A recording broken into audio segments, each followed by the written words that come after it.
You're listening to the Surgeons of Horror podcast.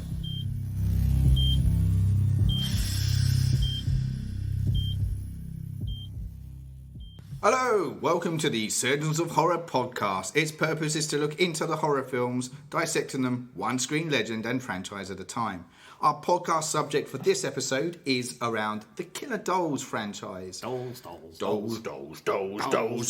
In recognition of the upcoming film release of Annabelle Creation. In order to successfully do this, we need a team of horror aficionados who will form the surgical team each episode. So first up is yours truly, Paul Farrell. I am the lead surgeon and host for this series of the podcast. And joining me for this episode at the operating theatre is a select team of horror aficionados who are hand-selected, one person, to perform the surgical task of dissecting each movie, franchise or legend. This episode I am accompanied by Anthony, the Big Cheese Yee. Hello! Hey, Meredith was meant to be here, but she doesn't return emails. Meredith! Mezza. Where are you?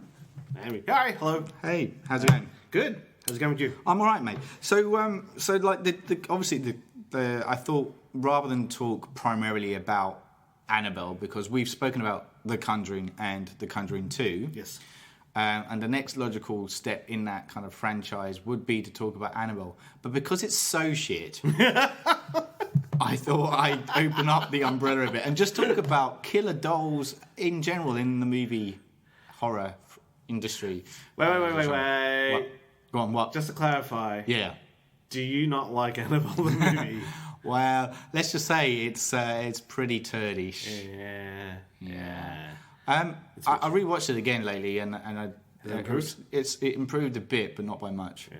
It's better than Lights Out.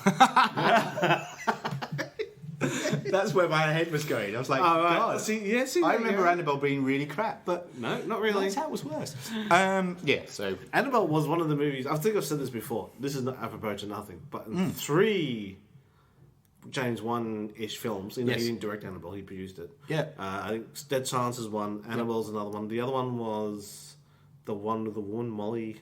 Did he do that? Molly? No, some other woman movie. Anyway, the stereo speakers he has in those 3 movies is the same one my parents have. I think you've mentioned that in the Conjuring conversations. It's Conjuring. It's the exact same stereo speakers, and the actual amplifier is the same as my parents. And he's Asian and he's Australian.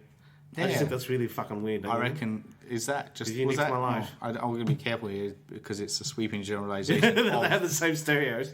Australian Asians, but was it a thing in the... No, it was just... We're talking about late 70s? Yeah, it was just a brand that my parents had, but it's the same pattern. That's not like, that's my parents' speakers. Spot on.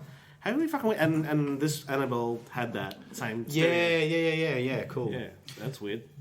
I know the one. I know the set you're talking about now because I literally watched it again this morning. Yeah. So, look, and James Wan features a bit in the latter part of our podcast conversation, which we will talk about when we get there. But I thought let's. So when I was just looking at Killer Dolls and when they kind of came into the movie industry, as it were, there probably is earlier examples, but the first one that struck me in my research was a British film.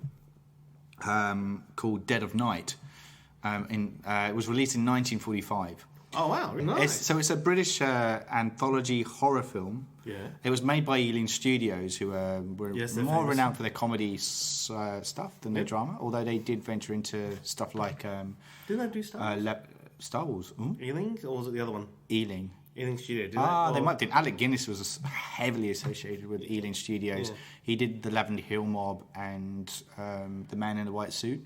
Cool. And the Lady Killers was all Alec Guinness, and all under the Ealing Comedy Studios line. So I know a bit more about that than I do anything else. That's it. Good night. And talking. So that's Ealing Comedy. Yeah, well done. No, so it was made by the Ealing Studios, and they were a huge powerhouse in the around that time frame, actually mid 1940s. And the focus in particular for our podcast is on a particular segment in Dead of Night, which starred Michael Redgrave as a ventriloquist who slowly slips into madness with the belief that his dummy is actually alive. And it kind of doesn't really get an ending per se, because it's all the whole movie is interwoven with people telling stories, almost like around a campfire like kind of thing. Twilight Zone, I think. Kind of a bit like that, okay. yeah. So it's but it's they all kind of tell their own stories, and this was one story recounted by one of the partygoers. But interestingly, like a bit of a factoid around it is that Martin Scorsese has reportedly placed this movie in his top 11 scariest movies of all time.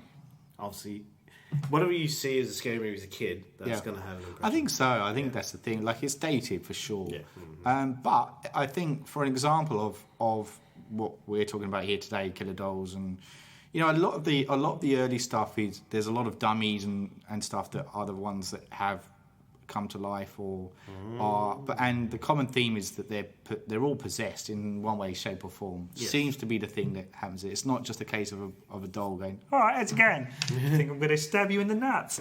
No, they get possessed by something and escalates from there.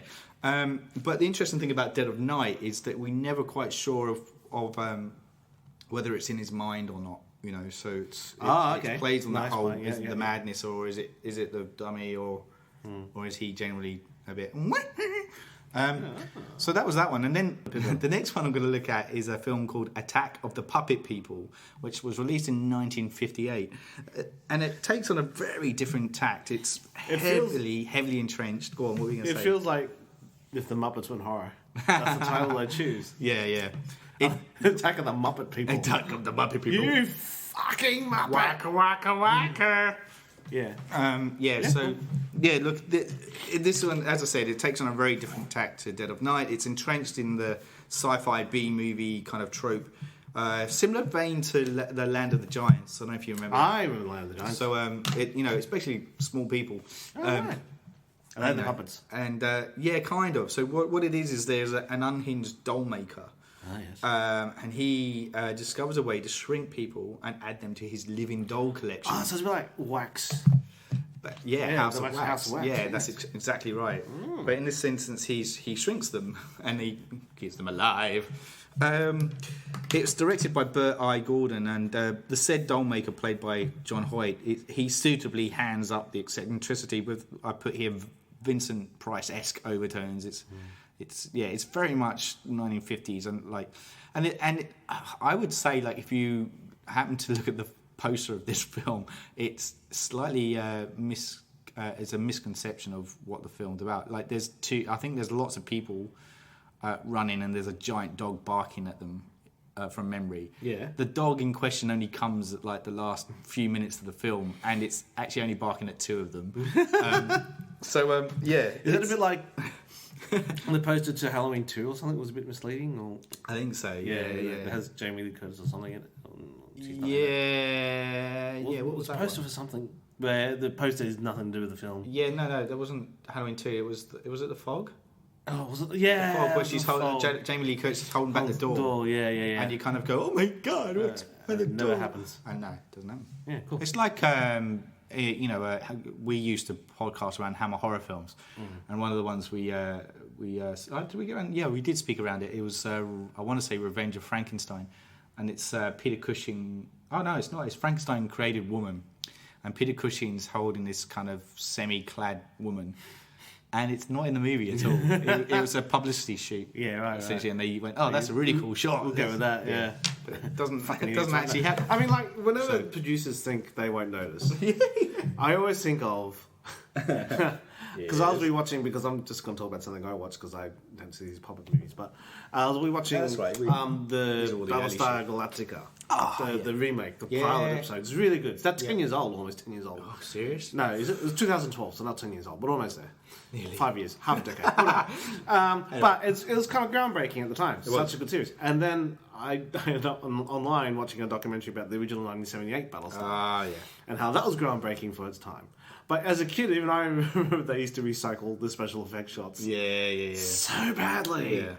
Like ships that aren't even in the battle suddenly get in the battle, and they're flying in the same formation. And then Buck Rogers happened. I was about to say that was going to be my next scene. Yeah.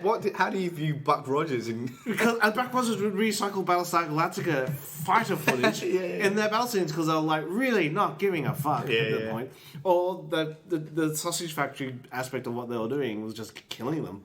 But if as a kid, I'm like, I can suspend disbelief so much, but that's just lazy work. Could you see a Buck Rogers today being redone, like a new Buck Rogers? It'd have to be like a comedy, like it'd be like what they did with Starsky and Hutch. Oh yeah, I think it'd be like that. Because it's so hammy, and cheesy, and with the bitty, or in Twinkie, doesn't he? Twinkie. But just he was kind of he's a throwback to the all-American hero, which doesn't really apply. No, that's exactly it. That's kind of why I was asking the question. So, but yeah, I'm thinking that's really lazy. But getting back to what you were saying, how did I get to that segue? We were talking about posters. this misconception. Where producers think people don't give a shit, and that's really insulting. Anyway. Interestingly, the next one I've got on the list of the early years of the doll movement is a film called The Curse of the Doll People. It was actually a Mexican horror film, and I'm telling you, it's the stuff of creepiness. Like I was like, this is. Creeped out, mate? Yeah, it's really eerie, and I'll tell you why. Like it's a very simple concept. It's it's directed by Benito Alzarraqui. I hope I'm pronouncing that right. Mm-hmm. And the story centers around 4 men cursed by a voodoo priest for stealing a sacred idol from its temple. Also the Mummy kind of franchise by the sound of things, the way I described that. Mm-hmm. But interestingly, like this priest, he builds lifelike dolls, which are essentially dwarves. Right. With these kind of creepy masks on, but they look like doll heads. Right. And they're kind of not featured. They're not animated, so it's just very fixed. And their hands are all plastic and they just move around really slowly. Mm-hmm. Yeah. And you're like at a point where you're going, do they not realise that there's a bit where a guy in the middle of it he's writing something on his typewriter or something like that, and this said doll creature walks in through the door. Yeah. Through a window, I think. And he's walking around and you're like, does this guy not realise there's something in there with him? But what I've since learned is that I think they kind of almost like, I think the way they fudge it is that there's a bit of hypnotism kind of thing goes on. So they're almost stealth-like because people aren't aware that they're in there with them. Yeah. But they're creepy as fuck looking. Like, so it works visually. Yeah, and I was just like, it's something really a bit off because they kind of look like kids. I mean, it's dwarves, but it's like kid height. And like, I was thinking, what kind of kid would have a doll that big? But since watching a lot of these things, they're like even Annabelle is big for a doll. Yeah, she's quite a bit. Yeah. So it's kind of like that kind of height, essentially, and they're walking around, and it's black and white, and it just was a bit like the weird thing in it too. Though there's a strange other character in it who's a zombie. Like this Walking Dead kind of anime, and it's all controlled by this guy, and his powers over the zombie and the dwarf creatures. Yeah. But I came out of it kind of going, you know what, that wasn't too bad. Like, that's pretty good. Yeah, it was a bit of a surprise, that one, because I kind of read it and went, whatever. Because we've done the Mummy franchise stuff with the Hammer. Yeah. And I was just like, it reads like it's going to be like another one of those. But yeah, it's creepy and they're hypnotic, and it's almost like the people freeze. They can't move or react to it, and it was cool. Okay, that's interesting. Okay. Yeah. So the next one I've got on here is another bit of an anthology, but we're specifically talking about the last segment of the film.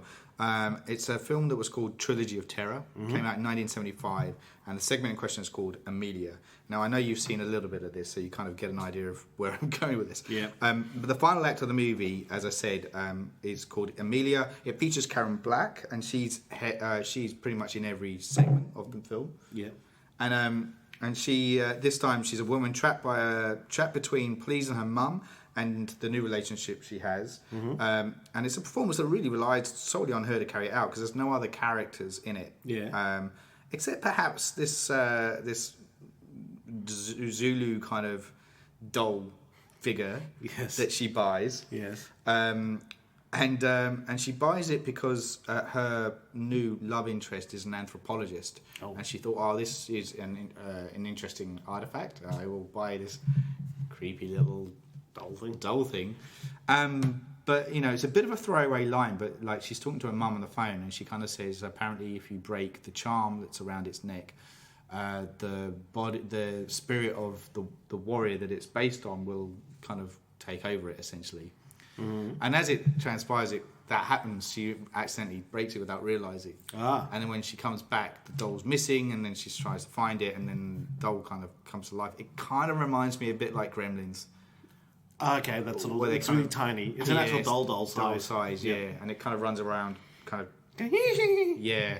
And like, there's various encounters where she keeps getting stabbed to fuckery, and she's falling over like lampshades or whatever throughout the film. The bit I saw, he's just sticking a knife underneath the door. That's it. And it's a problem. The thing is, that's the thing with those sort of things, is that they go for the ankles, which is actually quite a nicky way to go. Oh, yeah. And that as a scary thing. Yeah, that's a scary thing. Yeah. That's the... It's all like, monsters hit you with a sledgehammer if they're big werewolves, they tear you to pieces with the claws. Yeah. Or they get you with a scalpel, which means they're tiny, really fast. Yep. And that's icky too. Yeah. Well, that's the thing. And once you stumble there, and it's got this spear thing as well, so like, which is sharp, and it's cutting her up, and she keeps trying to get away from this thing. So look, there's various kind of I guess moments or confrontations with this thing, and she eventually kind of is able to shove the thing into the oven, which again reminds me of Gremlins with the microwave bit, but this is back in the 70s. So there's an oven, and it slowly kind of burns it. You hear it go, and clouds of smoke coming through it, and then she, silence. She thinks, okay, it's gone. And as she opens the door, a puff of smoke comes up, music, and then it cuts to her, and like moments later, walking around almost a bit out of it, and she calls up her mum and says, "Can you come over? I'm really sorry." And then she turns around, crouches on the floor, looks a bit kind of caveman-esque, and has really sharp teeth. So she's been basically taken over by the spirit of the doll. But yeah, like I noted it there, and the reason why it stands out is because this, to me, is the first example that we've come to so far of a doll where it's attacking people. Oh, okay. Like physically attacking people. Okay. Hence why I include it in our list. But yeah, it's an interesting one. Like I love Karen Black. She's great. Like for me, I'm aware of her from Alfred Hitchcock, and to me, she's a great actress. And apparently, she turned this down originally. Really? And I think from memory, she was either dating or I've got to get this right. She was her husband at the time, Richard Burton. Oh, really? Had been cast in the movie. But yeah, so she took it up because of it. It is also written by Richard Matheson as well. Oh. Who is the guy behind I Am Legend. Oh. And a few Twilight Zone stuff.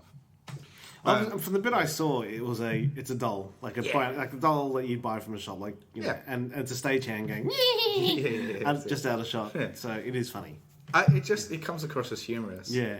But I kind of like it, and you'll notice there's a theme in the ones that I like, except for the Curse of the Devil people, because I think they need to have humour in it for it to work. Well, it's an absurd situation.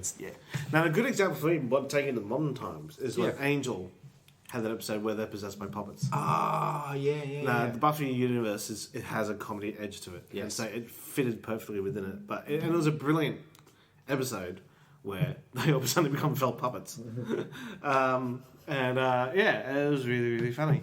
As you do. So that could be horrific. And they were horrific because one had a puppet up the back of a human being and used that human being as a puppet. That was kind of like, that's disgusting. Ooh. Almost human centipede-esque. Yes. But that's... Yeah, you have to kind of acknowledge that. I think so. The silly element. That's exactly right. To work, yeah. Okay, so the last of the early years movies I'm going to talk about is Magic, which came out in 1978, and it's Anthony Hopkins is in this, and again it plays along the whole kind of ventriloquism storyline. This is Magic, yeah? Yeah, so he's a failed magician, and he adopts a new ventriloquist act with an abrasive dummy named Fats, and suddenly finds himself lined up for a television show when the unbalanced Corky fears he won't pass the required mental exam. He runs away with Fats to his hometown where he meets an old love from high school named Peggy, and then Corky persuades Peggy to leave her loveless marriage, but Fats who seems to be talking on a mind of his own, doesn't approve of the relationship. I remember this being creepy as fuck when I saw the trailers as a kid. I never saw the movie. My mum had the book at home, which I avoided because I was a kid and I was really scared. Scary, the cover probably. The cover was kind of scary, yeah. Yeah, like it's Anthony Hopkins, like man, like what guy, like that guy could read the Yellow Pages and you find it scary. So I think that adds a lot of weight to the menace that's in it. But again, it goes back into the whole ventriloquism dummy kind of thing. So so I think it's either one or the other. It never. I don't know where the in between idea of it would be to make it work. But yeah, so this period it goes back to that. It relies on the performance again of the human in order for it to be menacing, rather than the doll or the creature itself. So that kind of rounds out that kind of early stuff. So what's your thoughts on those ones I've just kind of mentioned? Like you noticing a theme, or is there kind of observations? Well, I mean the whole, and this is more of a concluding thought, but I mean I get, as a kid, I had a clown toy. Yeah. Which terrified me. No preconceived thing. I just didn't like it instinctively. Of all my stuffed animals, that's one I really hate, and I found clowns inherently scary. But as a doll, I kind of get the weirdness. The whole thing for me is the whole Uncanny Valley aspect of it. And the fact that some dolls are deliberately non-human, even though they're human-esque. Like, the Thunderbirds, good example. They had large heads in proportion to their bodies, and they gave them a sense of charm because animatronically they can only fit the circuits inside their head. And then they finally were able to, for the next one, Captain Scarlet, make the dolls be in proportion to their head and in proportion to the body, because they could put the animatronics inside the chest. Even Anderson said at the end of it, they lost their charm. It didn't quite work. Because they became too human, and because they came close to being human, they were really freaky. So it's Uncanny Valley thing. So, but that kind of works for Captain Scarlet though, because it was always a darker subject, especially more adult. From memory. And I was always drawn more to Captain Scarlet than I was to Thunderbirds. Right. Okay. Because I'm weird like that. But I think that's what the people who find dolls inherently scary. That's what they're getting it from. Yeah. Right. Okay. Because I remember I was saying to you just before we were recording is that I don't find dolls scary. I find inanimate objects not scary. So I it's easy for you to fall out. I just struggle to step into that unbelievable, element. I mean, probably the best movie. We should probably leave this for the modern era. Is the one movie that for me that really fucking got it, because you just heard about my clown phobia. Or clown doll phobia, was Poltergeist. Oh my god, that crushed it. Absolutely crushed it. I thought it was a movie made specific. That horror thing was made specifically for me, because that's the sort of shit I would do as a kid. Was throw something over that clown doll or throw it in the closet. And that's what the kid does exactly. But then I found out a lot of other people had this universal fear of clowns. Well, it's funny you mentioned that, because it was in the list of like that I was coming across where kind of creepy doll things feature. Poltergeist was in there, and I left it out purely because it's not a film centered around it. It's a moment within it. It's a great moment, absolutely freaky moment. And I think that's where people who would find an inanimate object scary, they're relying on that. I think it's your whole the Terrence Dick thing. There's no such thing as a scary corridor. And there have been films where we've seen, there can be a scary corridor if you like it, right?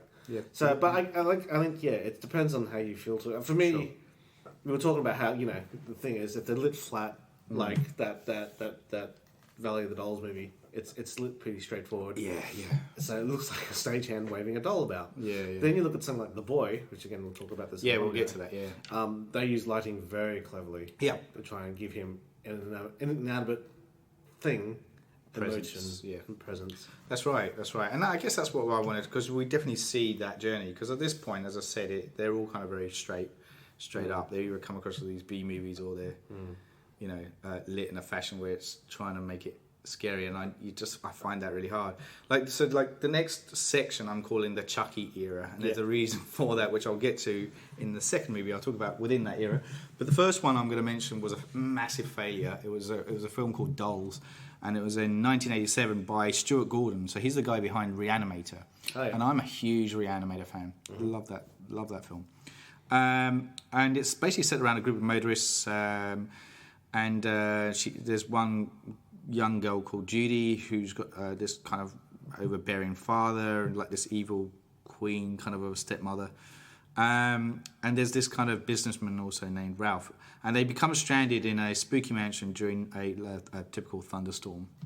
And the house's strange owners offer them to sleep over for the night, but this is when they discover that there's dastardly intentions behind their method of making their visitors the playthings of their murderous toy dolls. Oh. But it tanked because it went to, in my opinion, the story, it was very kind of, say Stuart Gordon does a very kind of eccentric kind of almost B-movie but kind of shock kind of factor stuff, and he was trying to tap into that here, but I think it went too down that dark side that it didn't quite marry in between. Whereas the next movie I'm going to talk about now is Child's Play. It came out in 1988 and featured Chucky, who in my opinion has been the only character doll that was which was terrifying enough to be believable and have that kind of presence on screen that I don't think. Basically, what I'm trying to say is I don't think a doll or scary doll figure on screen has ever lived up to Chucky's presence. Right. Throughout, and he's done 6. Like after this, he's got 6 other sequels that have followed it. One of them's due for release at the end of the year. But for me, the secret is comedy. To me, it's heavily hangs on comedy and horror at the same time, and it's a great balance of the two. And I think that's why, when you get to Bride of Chucky, it's more on the comedy side of things. But I think that was to its advantage. It was just the right kind of tipping point where it was just believable enough, and it's a kid. Again, a kid's the one that has to face the horror, and that's taps into probably when I first watched it. I was young, again too young to watch it. But essentially the story around that one is that there's this detective who's played by Chris Sarandon actually, and he guns down this kind of murderer played by Brad Dourif. Yay! The Exorcist. Exorcist 3. That's correct. Yeah, sorry, I got lost there. I thought you were going to say Dune or. He's Dune as Lord of the Rings. Lord of the Rings, as Wormtongue. Basically, he plays the same guy. Yeah. For 4 decades. Exactly, but he's so good at it. He's very good at it. And he crops up in Rob Zombie's Halloween as well as Sheriff Brackett. He plays this kind of very kind of violent kind of murderer character who's gunned down by this detective, but just coincidentally, Brad Dourif's character, his name's Charles Lee Ray. He uses black magic to put his soul inside a doll named Chucky. Yes. And then this mum buys it for her son called Andy. I just realised Andy in Toy Story. I wonder if that's deliberate. It's the same Andy. It's the same Andy. Yeah. That's it.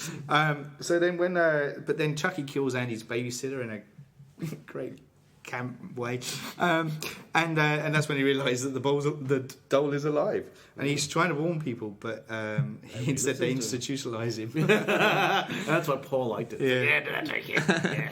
And then Karen the mum has to convince the detective of the murderous doll's intentions before Andy becomes Chucky's next victim. It was a great premise, and I think it was a really good.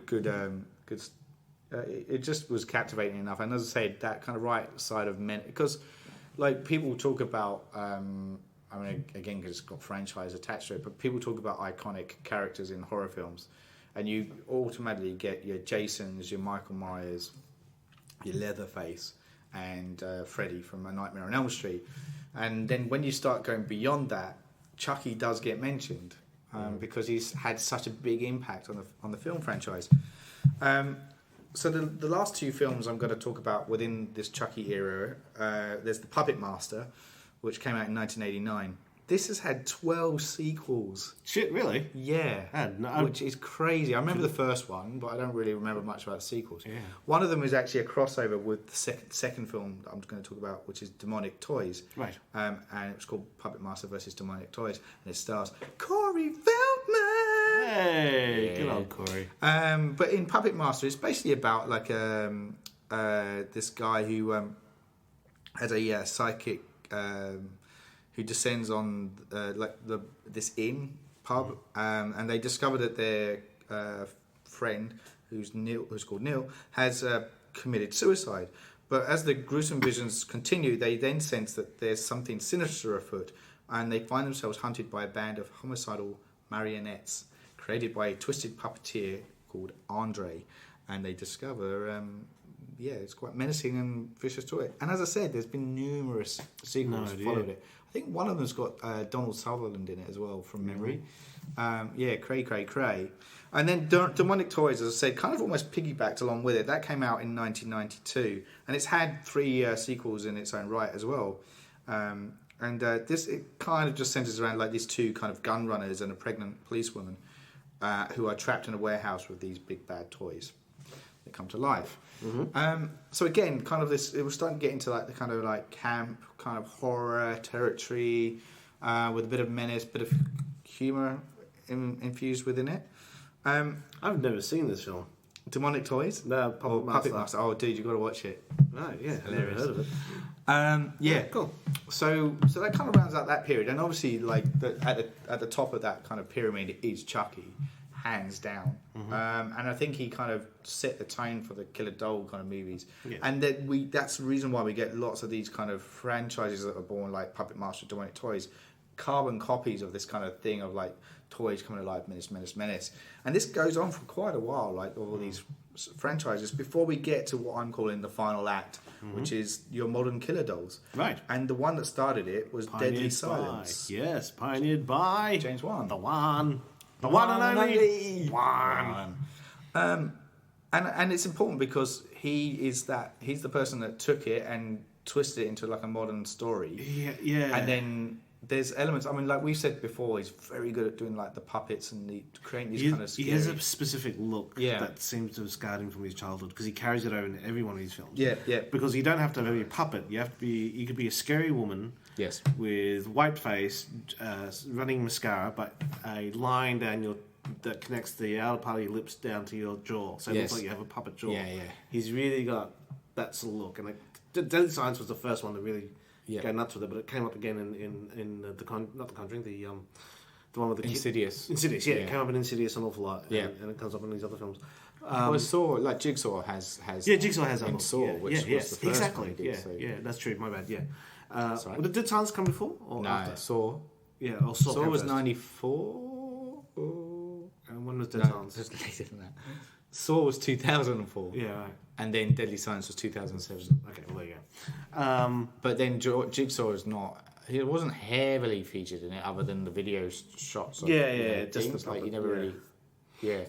I'm just thinking it's first because Dead Silence is the one that nobody knows about, whereas obviously Saw was like mega famous. Yes, exactly. Weird. Yeah. But very big onto that.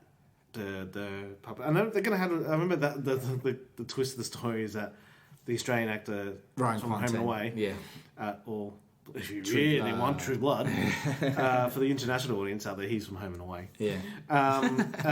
Talks to his dad, and his dad is next to his new young wife. Yeah. And he's in a wheelchair, and the wife is feeding him food, and then you reveal later the twist is he's dead, and she's working him like a puppet. Yes. She has a big rod stuck up where his spine should be. Yep. And she's twisting it and being a ventriloquist. Yeah. And she's feeding this porridge down his mouth, which is just dripping down the handle, the base of his spine. It's just such a fucking weird idea. Yeah. It was one of those movies that had great intention, but I don't think they really knew how to end it. Execute it. Yeah, or execute it for that matter. And that's probably why not a lot of people heard about it, to be fair. Exactly. But I'll just a quick synopsis of it is that so Ryan Quentin plays a character called Jamie, and his wife is killed, and so he then returns to his hometown of Ravensfair. Deadly Silence was the first time I saw my stereo. Ah, yeah, okay. In a film, No. I remember the wife being killed. Yeah, that was it. That's it. Yeah, so the wife gets killed, and so he returns back to his hometown, and that's where he's there to unravel the mystery of her murder, essentially. And when he's there, he discovers this legend of this character called Mary Shaw, who was a murdered ventriloquist, and her presence still looms over the town. And he basically just tries to keep digging undercover. He discovered what went on there, and that's where he kind of finds out that there was a curse that took his wife's life, and it actually threatens his own. And from memory, that opening scene where the wife dies is very similar to Annabelle. Yeah. From memory, it was like a gift or something. So they're set in a house. Yeah, She's a young that's- wife. Yeah. And something. Yeah, something. Yeah, cute vaguely like that. vaguely, Yeah, I seem to remember it. It's a long time since I watched it. Yeah, I me should have too. probably reread my review of it on our website to kind of refresh myself. I wouldn't read that hack. He doesn't know what the fuck Nah, he's he doesn't know talking what he's talking about. He's a Doesn't blur. And then we get to The Conjuring in 2013. So we get Yes. the first James Bond moment. Yes. I don't know how else to talk. I guess it's the end of the last adventure. Yeah. It's the Yeah. beginning of the new adventure. So we kind of spoke about that in The Conjuring 2 as well. But in The Conjuring, the end of their adventure is Annabelle. meeting Annabelle. And, you know, it resonated obviously with producers that they decided to do a spin-off around the Annabelle character. And the Annabelle, looking back, Annabelle does a lot of the cliches, which is appearing like you've destroyed it and now it's back. Yeah. And you invited something in. Yes. Yes. And Yes. Like it leaves a note. Yeah. Did you miss me? Which I don't know if this exactly happened, but wasn't that what he does? The doll in the Simpsons episode, the Krusty the Clown doll. I think you're right. And because he'll set to evil. Yeah. Yes, that's why at the time I did almost go laugh. It took me out of the moment because that's the Simpsons. But yeah, everybody else in the theatre were terrified. So. Yeah, well, obviously, I mean, but then The Conjuring is like it's still probably a modern classic, really. It's a great. Oh, it's a movie. great I'm film. talking about the first. The first one is a great film. Yeah. And Annabelle was just a small part of that. But obviously, as I said, the producers felt there was something there, and they decided to go into creating it. And story they in its own would way. have done it because it's a real life case. Yes. But the Annabelle dolls are rag dolls, nothing like. No. And it's kind of If silly. you look in the photo, yeah, It's of a it. silly- You can look it up. it's- The yeah. Ed and Lorraine Warren cases. Yeah, and Wikipedia. look up Annabelle. Yeah, very very different creature. But yeah, then so Annabelle then came out in 2014 as a standalone, a spin-off from that, The Conjuring. Did you like this film? I thought it was shit. Oh, okay. did I not emphasise that? No, I should have done. I'm Gotta really admit- sorry. Gotta admit, that opinion's coming out of nowhere. Which is why, on that note, which is why I was surprised that there's another Annabelle film coming out called Annabelle Creation, because I'm like, you really want to polish that turd? But I think you know what's happening. Yeah. Marvel is because fucking Hollywood Yeah. just jumps on, and no original idea. Because of what Marvel's done, yeah, if any film has a potential franchise element to it, they'll fucking embrace it, Yeah. right? So they're doing that with. They think of doing that with John Wick. And crossing him over to Atomic Blonde. oh seriously? Yeah, and there's a That's female character in coming. John Wick 2, which they're thinking of doing your own film, right? Right, So yeah, straight away, John Wick. Are you kidding me? And what's another one? The Mummy, obviously, the Dark Universal was the big one. Dark Universe. But yeah, and Annabelle's probably James Wan Yes, inadvertently. it's the thing, isn't it? It's like, I mean, like even like the Conjuring universe, and we discussed this in our last podcast of how like Annabelle obviously has its spin-off, but there's going to be the Nun spin-off and the Crooked Man spin-off as well. So really, like you're like, really? So that, and as I was watching this one too, it kind of like, so the new movie is supposed to be like Annabelle Creation is supposed to be this kind of like the origin movie of how Annabelle came about. But this movie, Annabelle, kind of suggests how Annabelle came about. Yeah, from memory, When I was watching it, because I watched it last night in prep for this, and I'm just like, yeah, I had to go through it twice. Yes, I'm a glutton for punishment. What can I say? But like essentially, like so, there's two lead characters in it: the husband and the wife. The wife's fully pregnant. She is the female lead in The Mummy. I know, and that made me go, she should really stick away from horror films because both movies are shit. It's her fault. It's her fault. We blame you. We do. Tom Cruise, not a good guy to make an enemy out of. No, I'm just saying. It's not to do with Tom Cruise. It's her. It's totally her. All hands on her. She was really good in Peaky Blinders, though. That's the one. Yeah. Yes. Yeah, I really liked her in that. But, so just Gretchen goes to Mol was in Monarch Empire. Yeah. What a name. I know. Gretchen Mol. What a mole. Firstly, Gretchen. That's his Yeah, name. yeah. Mol. Anyway, I like Gretchen Mole. I do too. She's awesome. Yeah. Back to reality. So, yes, the husband and wife. Yeah. So she's heavily pregnant, and then They get a doll for her for some reason. He gets her a doll. she has a collection of dolls. That's the one that's missing. Yeah, and it's missing Yes. from her collection. But he didn't check the internet when he ordered it cursed or non-cursed. Yeah. He clicked cursed. He did. He should have non-cursed. He should have looked at that. Yeah. But there you go. You know, it was. Honestly, that's what I'm so bad at booking things online. That's the sort of shit I do. Ask my fiance. I'm really bad doing online shit. Did you curse, Ant? Oh shit! I think I saw something online with you guys having a chat around that. Anyway, that's on the side. Yeah, you bought the cursed doll. She had a go at you. Look, it's a weird one, isn't it? Because they buy Annabelle. He buys Annabelle for her. She's to complete the collection. And he gets it from an antique shop, from memory. Yeah, and all we know is that it costs a lot of money. Yeah, because it's only one of those. Because when you send out a collection, the analogy is you have 100 customers, you send out 99. Yeah. You're making 99 of whatever it is. Yeah. 100 customers want. Because it's all your collections, one has to be rare. Yeah. And that's the Annabelle doll. Yeah, that's it. Mm-hmm. That's it. So, so that kind of happens when it comes into their house, but it's not possessed at this point because it's what happens is that they've got neighbours. They come from a very religious family neighbourhood, I should say, and next door there's a family, and they have a daughter who's run away and joined a cult. There's lots of stuff going on in the background with the family, which was an actual kind of cult at the time this was set. And their daughter has run away, and she comes back to the house. The pregnant lady, whose name is Mia, played by Annabella Wallace. So we didn't mention her name earlier. She wakes up in the night because she hears a scream coming from next door, and from our point of view, we just see the light flicker and this kind of woman scream or something, and then it goes up again.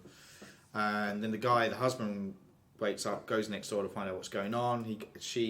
He's been a while. She comes down and sees he's covered in blood. He says, "It's not my blood. It's not my blood." They go back into. He tells her to go back into the house to call for an ambulance. And in the background, we see the daughter. We say daughter. She's like 18, 19, 20 odd. Kind of walking around in the background, and then she comes in to try. She's going for her, but then the daughter has mad kind of cult boyfriend as well. Yeah. And he goes to attack her, stabs her in the stomach. That's, from memory. And then the husband then comes back, rugby tackles him to the ground, and they're fighting. There's a lot of big stuff kind of happens. That's right. And all of a sudden the police turn up, Yeah. and they shoot him, as in the mad boyfriend, cult boyfriend, dead. Yeah. And the daughter has locked herself in the cupboard, not in the cupboard, in the nursery room. Yeah, that's right. Which is where the doll is. Yeah. And they're trying to break in. The pregnant woman, Mia, she kind of collapses. Next thing she does is she's on a stretcher bearer being carried out, and she sees the open doorway to the nursery, and the daughter is dead on the floor. And there's like an A written on it because her name's Annabelle. Right. But she is the one that takes over her soul, takes over the Annabelle doll. Right. Which is where I go, hold on, The Annabelle fuck's going on? creation. Yeah. Where does that fit in? Because according to the film Annabelle, was the origin. That's the origin. Like she takes over this doll. oh, okay. So I don't know how that works.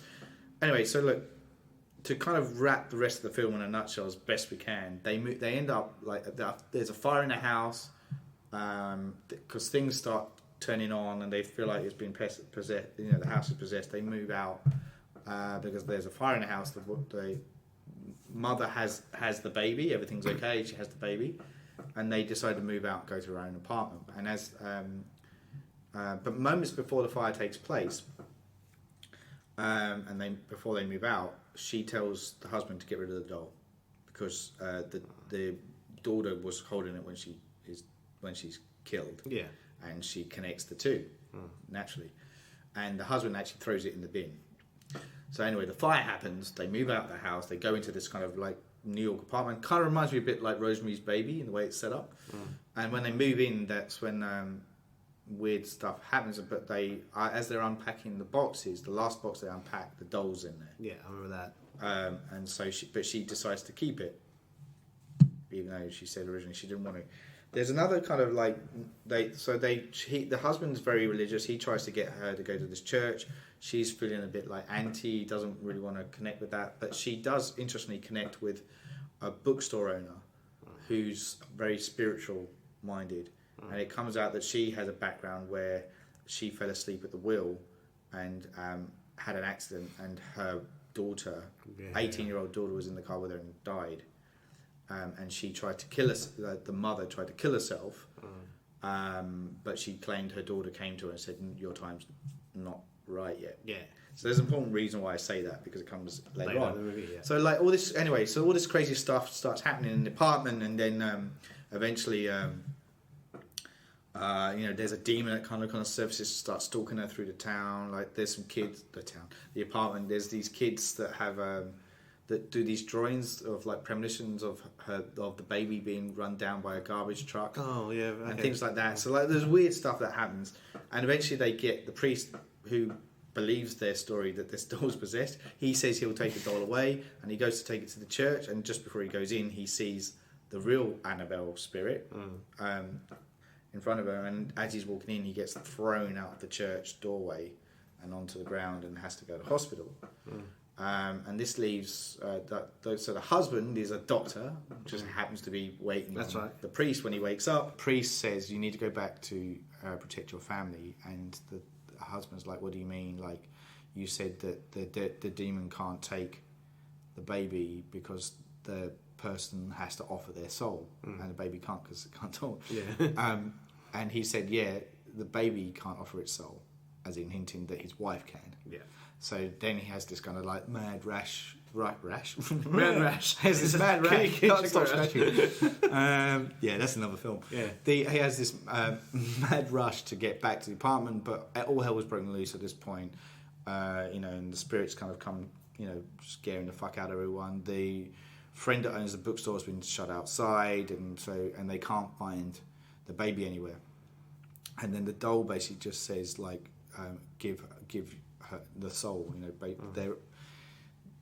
The mum Mia says, "What do you want from me?" And they basically said her soul, and she's like, "I'm not gonna give you her soul. I'm not gonna give you your soul." And then they basically kind of say, she says, "Is there another way?" And then the windows start opening. They're at the top floor of an apartment, so it's hinting that if she kills herself, she can offer her own soul, and they'll save the baby. And she's willing to do it.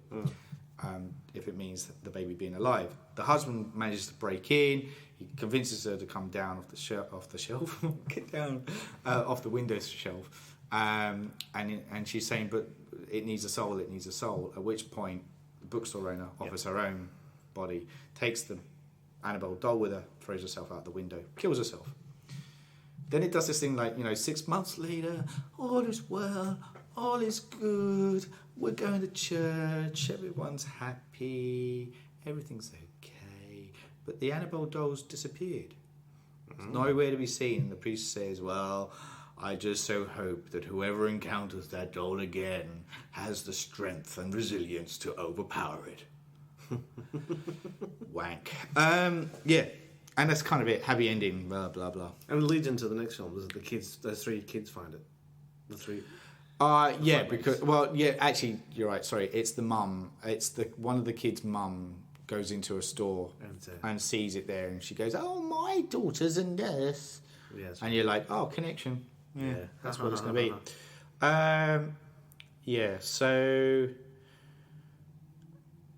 So like as I said, like watching it, I found that at least it was better than Lights Out.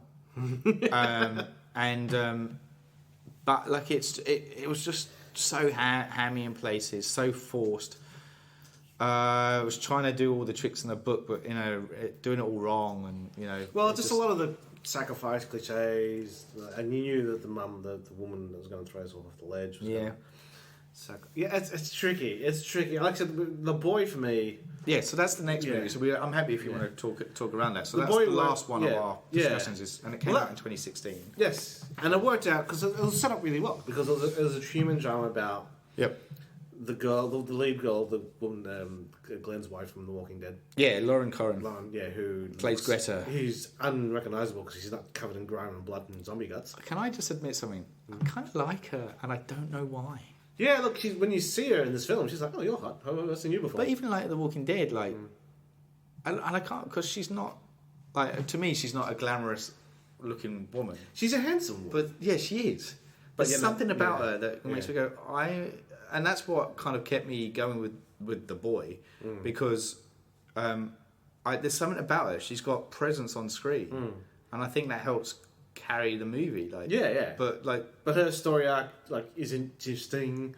The parents are interesting, and the rules I set up is creepy as fuck because it's just parents who've just invested an awful lot into a doll. yeah, And the use of lighting, the way the light shifts makes him look like changes his expression when he's not. Yeah. It's just very clever. yes, And then you get involved, they do in a convincing way sell her on like this is just a dumb idea to you know what, this is some discipline in her life that she needs, yeah, and so she ends up taking care of the doll. yeah. And then the parents kill themselves and Yeah, that was pretty. I like that moment. It's nice. because it's like they honestly they can't live with continue it anymore. and that sets you on edge because whether it's real or not, they believed it was real. Yeah, And that goes into the whole thing until the twist, which I won't give away. But No. but it's a journey that makes you go, okay, you know what, that was worth it. You know, it's not a genius film, but it's certainly very good. Yeah, it holds itself up there, and I think there's a reasonable reason. Two rivers. There's a good reason why I include it at the end of our discussions, because to me, if Annabelle Creation's going to up the ante, this is the benchmark to improve upon, because it's going in the right direction. And I think it'll be interesting to see, because as I said, there's some eerie moments in it, and I liked the way that in The Boy that she plays along with this, thinking it's not obviously like a normal person would, going into it going, all right, I'll entertain you, yeah, this is a real life boy, and then these little things start happening where it puts seasons of doubt in her mind, of like, hold on, is it real? Exactly. So it's done in a really good way, and it is I argue the payoff isn't great. Well, it's one of those payoffs that you don't go back and watch it again. No. Once it's done, you're like, oh, okay. Yeah. Like, yeah, cool. Like, you earned it. Like, it's clever. And it's not like you go, oh, hang on, that's incongruous. That doesn't match. It all does match, but it's one of those payoffs where you go, okay. Yeah. Where it's classic films, you're like, oh, you got to check this out again. Oh, I love seeing that again. Yeah, exactly. Yeah. Yeah, which again, I think is hard. I think that's where it's hard when people go dark with this kind of idea of a killer doll.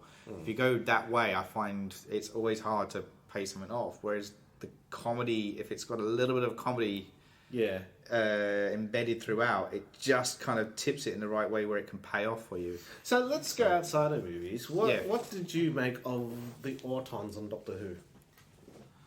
Okay, you're gonna have to remind me. What are they? Which ones they are. The Autons was a I have watched them, but- John Pertwee era Yes. episode, and the showrunner in that apparently went past a department store, Yeah.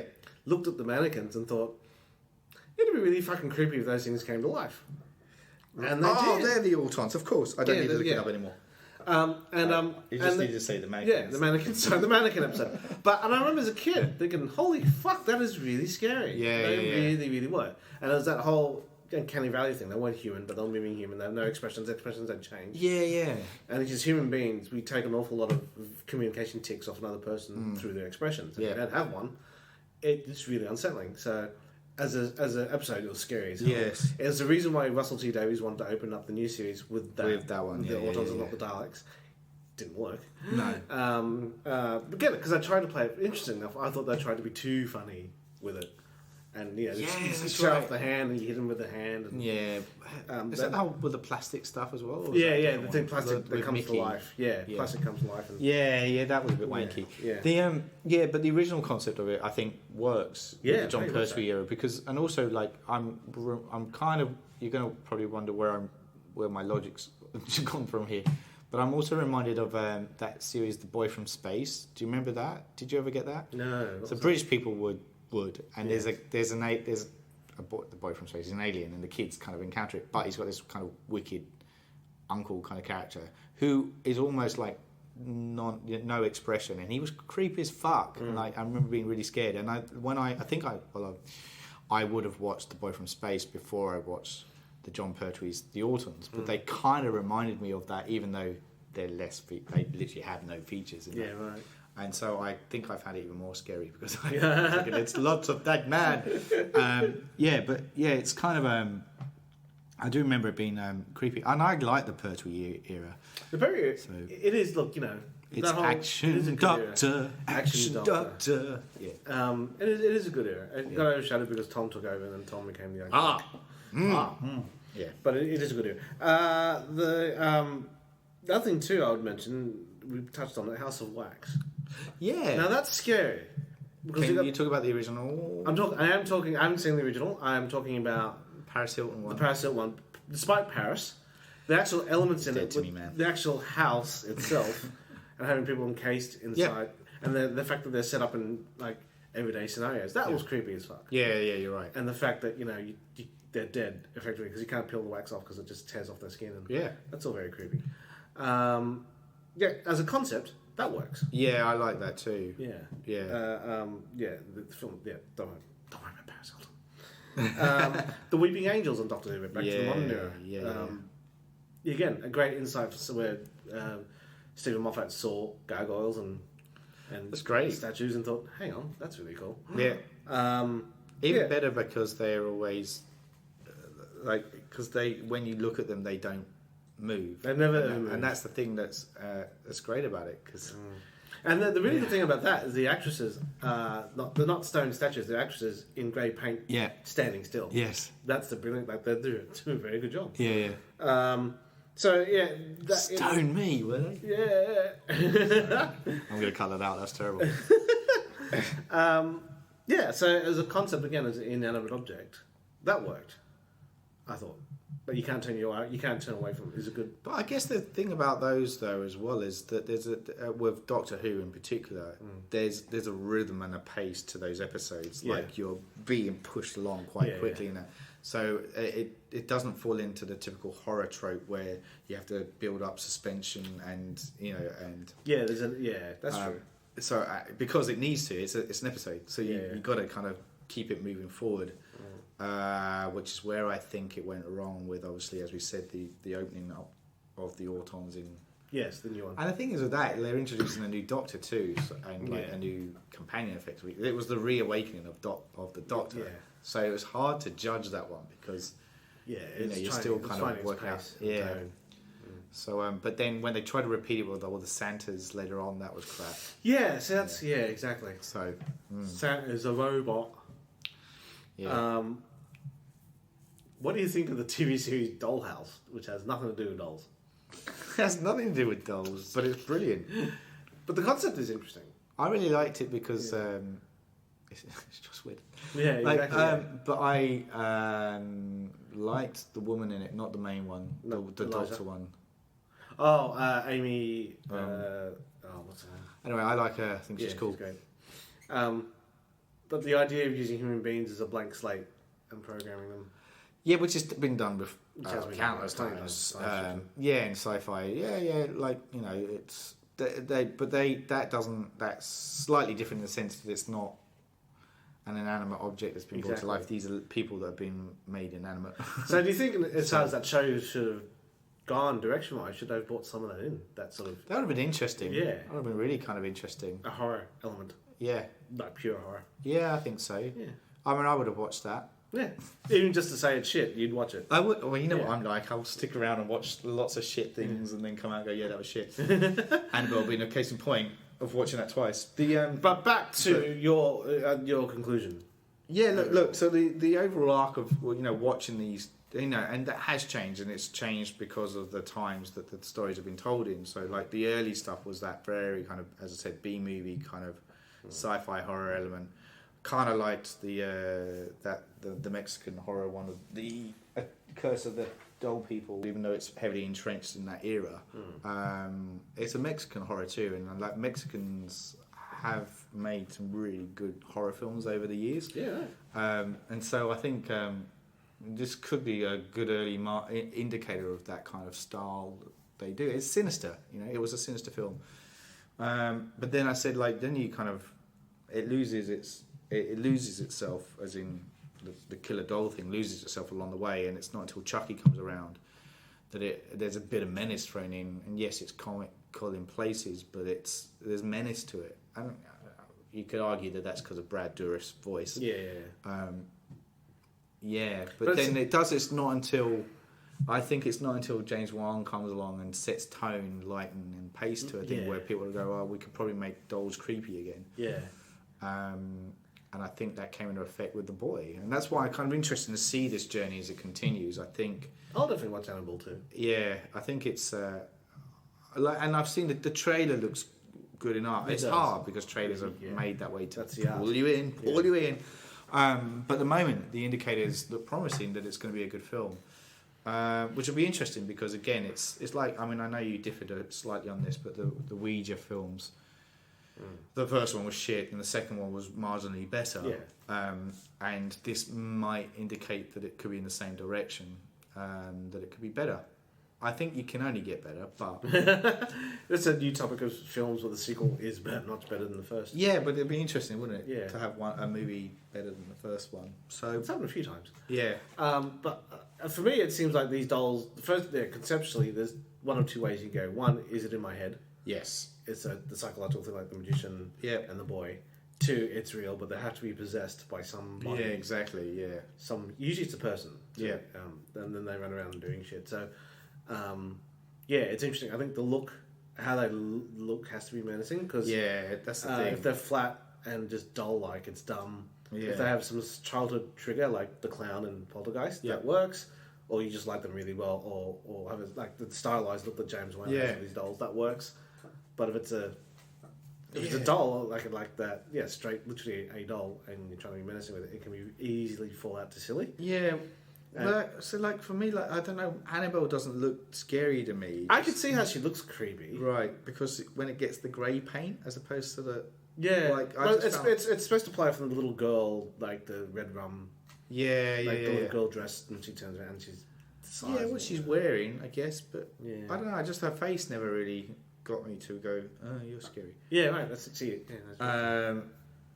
Whereas I guess because with the boy, it was so Yeah, it's such a again, it's that uncanny valley look. yeah, Where it's just not quite there, but it's trying to be. yeah. So, and the third way you could probably go is, like I said, there's a comedy element. Like Yeah. you go, okay, we know it's silly, it's a doll. Yeah, I Let's think get so. hacking. Yeah, which I mean, like I know they're not dolls; they're little creatures, but Gremlins does that. Yeah, you know, exactly. And so I think it does that. It does that well too. So, yeah, it's an interesting one. So, like, I found as I was watching these movies and research that I came to the conclusion that I don't think anyone's successfully pulled it off, Right. Okay. with the exception of Child's Play. But even then, that's I don't get me wrong. I think it's a great movie. I love it. I think it's still one of the great movies of its time. But when you look back at it, menacing. Like, there's no one's really gone all out. Like, I'm fucking scared of this doll. Yeah. Okay. Like, there's been great haunted house movies, Yeah.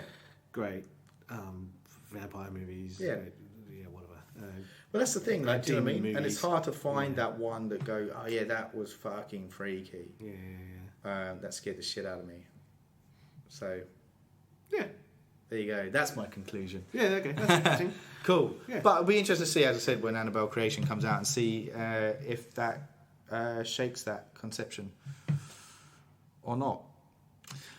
So on that note, we could probably round this up. Yeah. So as usual, I'm your lead surgeon and host for the series of Surgeons of Horror podcast, Paul Farrell. Thanks for listening, and thank you once again, Big Cheese, Anthony Yee, for accompanying me. No whackers. See you later.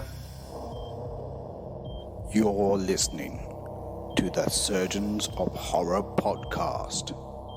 Music supplied by Peter Nezik. For more discussions or podcasts, head over to surgeonsofhorror.com or head over to our Facebook and Twitter sites for the latest news and updates.